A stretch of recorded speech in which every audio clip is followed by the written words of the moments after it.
20 september 2017. Een dag dat ik nooit zal vergeten. Ik was in Catalonië en ik hoorde op de radio dat er verschillende mensen werden gearresteerd en dat er regeringsgebouwen werden onderzocht en bezet door de Spaanse politie. Ik ben direct richting Barcelona gereden om mijn onvrede te uiten.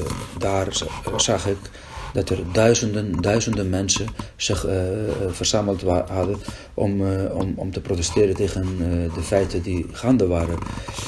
Bewondering had ik voor hoe het allemaal georganiseerd werd. Heel vredelievend. Wat eigenlijk past bij de Catalanen. Dat is altijd vredelievend en ze maken er een feest van. En toch het enige dreigende wat we meemaakten was de politie die de mensen benaderde. In sommige gevallen zelfs met getrokken wapen om angst te veroorzaken. De sociale leiders riepen steeds, laat je niet provoceren, hou het vredig. Er kwamen artiesten op de demonstratie af, er werden liedjes gezongen en het was heel gemoedelijk.